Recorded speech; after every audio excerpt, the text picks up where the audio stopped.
What's good, guys? It's TSG. In today's video, we're going to be talking about the stream that just happened with Brycent and Kieran, showcasing the first ever overworld experience in its entirety. Let's not waste any time and jump straight into it. So the first thing is I need to give a massive shout out to Brycent for actually doing this AMA with Kieran, getting it on the front page of Twitch. I honestly couldn't believe it. He couldn't believe it. We were expecting a couple of hundred, but we had 12,000 at its peak. 12,000 was live, which is absurd to think about in general, and then to think about a blockchain game. Like, it's just crazy. So massive shout out for Brycent and his team for making that happen. The other crazy thing is this right here.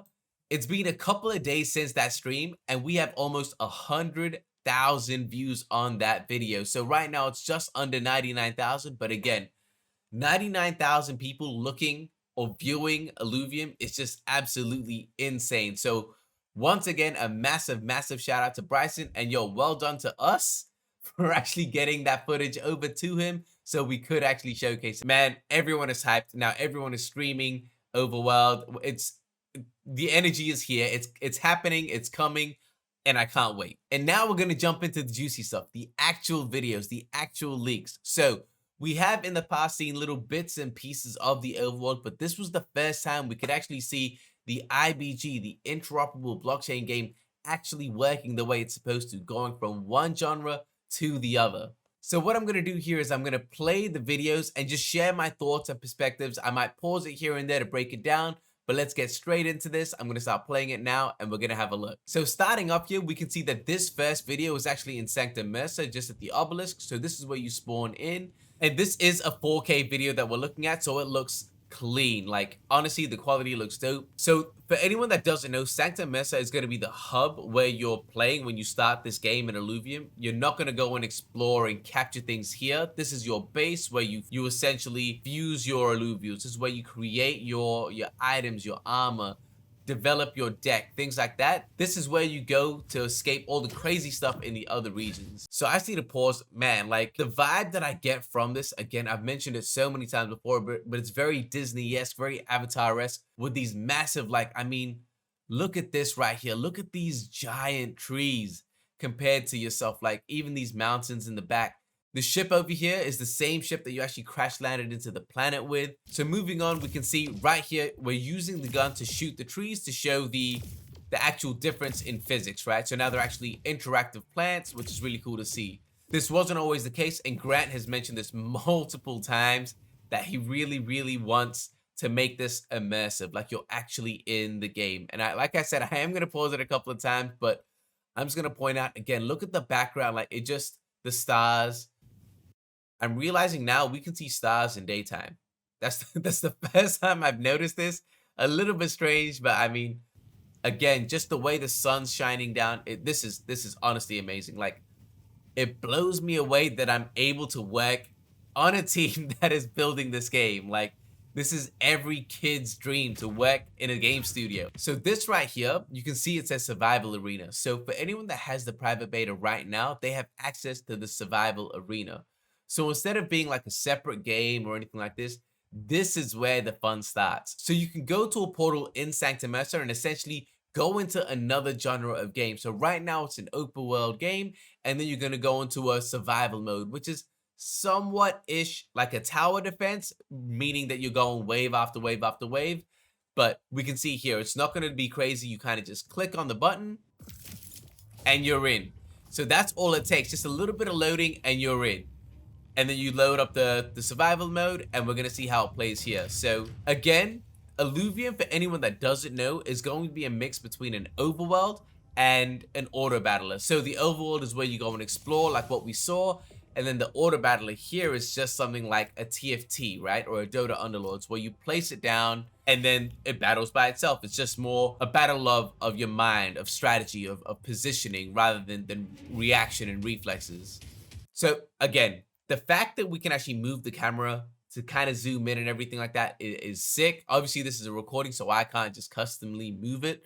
But these guys that we're fighting with, they're called Dokas, and they're tier 0. See, these are free to play alluvials, and just look at them, man. Like, I don't know how I was so blessed to be able to get a job on this team, but the quality of this is Honestly, it's mind-boggling. It's honestly mind-boggling. Like, just look at this. This is... Man, look at these guys. Like, god damn. So I'm pretty sure that's the water Doka and the earth Doka. So they're going to be like a fighter class, and you can kind of see them bouncing around right now. But damn, yo, honestly, I just can't believe it. And this next video right here is what got everyone excited. This is the thing that pushed everything over the edge. Chat was going wild on stream.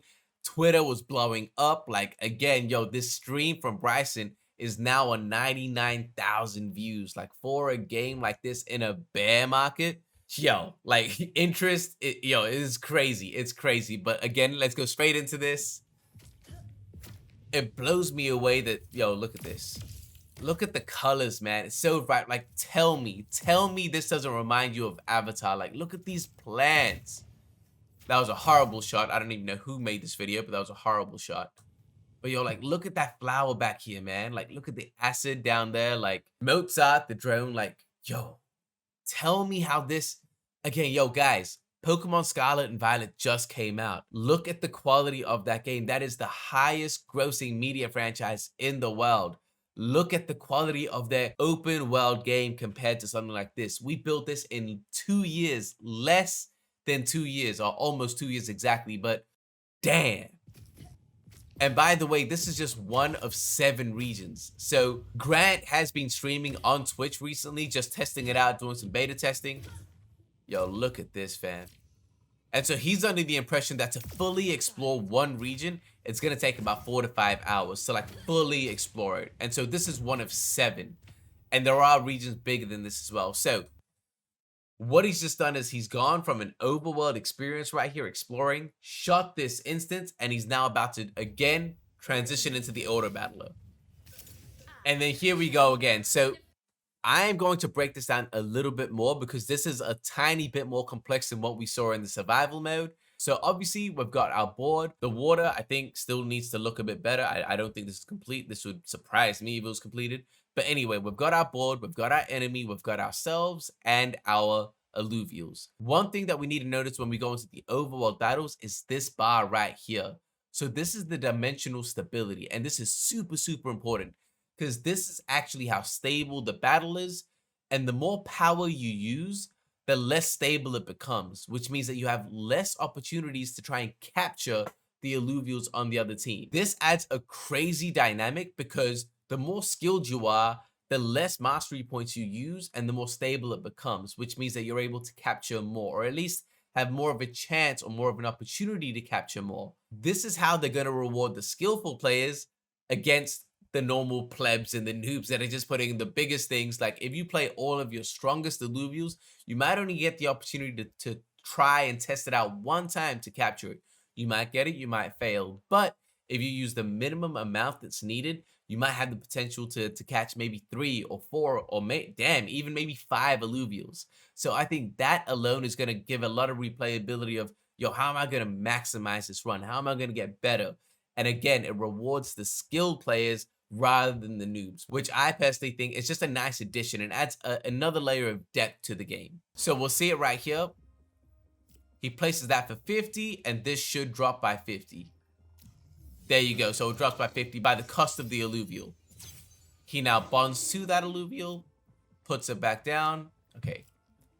I mean, he puts this one down. Again, goes down 40 again. So we now only have 57. Oh, I mean. All right, 62. There we go. So one thing I want to mention again is every single thing we're seeing here is a free-to-play alluvial. So you don't need to pay for any of this. Volante, Groko, Doka, and Atipo, they're all free to play. So he starts it right here. They're going, they're battling, they're doing their thing. Whoever is playing this doesn't use the camera the way the other person did, so we're going to sit tight. Again, I just can't wait for PvP to come out so we can actually, like, I can put some challenges out. I can play with you guys and really have that go. So once you actually defeat them, you go into this screen, which is the capture screen, right? So you've kind of locked them in place and you can choose which ones you want to attempt to capture. I also want to point out the background. Again, the VFX of the dimensional stability just looks insane. And there's something that happens at the end, which again, it blows my, okay, I just can't wait for this game to come out if I'm being honest. So here we go. We've got our options. We've got our shards at the bottom down here. We choose who we want. We put our shard on him. So a shard is like a Pokeball, right? So the shard is what's needed to capture the Illuvials. So you can see we've got 62 dimensional stability. So every time you try and capture them, it does use some of that. So anyway, I'll go back so we can actually watch this whole thing. So we use it to capture. I know there's still some additions that they want to do for this animation. They want to zoom in on the Mozart, really get you involved in that. So it's trying to capture. It's trying to capture. And it escapes. So you actually failed capturing. You can see it there. You can see it down here. Mozart capture failed. So he's trying it again, and he's got a lot less dimensional stability now. So this might be the last chance that he has. You're capturing it. And he gets it. So that is going to be the feeling. Yo, and look at that. So that's going to be the feeling when you capture an Illuvium. Just like the Pokeball shakes, shakes. Like, I don't know if you guys remember trying to catch. For me, it was like a Groudon or Rayquaza, or like that was the generation that I was super into. But imagine trying to catch that Groudon and it just shakes 3 times and then it gets out. It's like, oh my God. So that's kind of the same thing we're gonna have here. But in this game, you're not just gonna have them shake and then get out. They could actually shake and then flee. So you might lose the chance to capture it, which is crazy to think about. So we go into it here, and now you can see some of the stats. My face is blocking it, but these are all placeholders, so we don't need to look at it too deeply from here. So we continue, and you can see right here, we have 12 dimensional stability, and you can see that it was closing in on us. Again, this is in beta, so all the VFX aren't done. So we're trying to capture the Groko, the Doka. This is a Doka. We're trying to catch the Doka over here. And he's out. And you can see up here, the dimensional stability is at -13. So as you can see, it is collapsed. So that right there was the overworld and the capture sequence. Honestly, I am so gassed to see it where it is. And by no means is it at its final state. There's still so much polishing to go into it, so much more that needs to be added. But again, this is a new IP and a studio that's been building for 2 years in a decentralized manner. Like, the output of this team has been crazy. And with the capture sequence, as a streamer, as a content creator, I am so excited to see.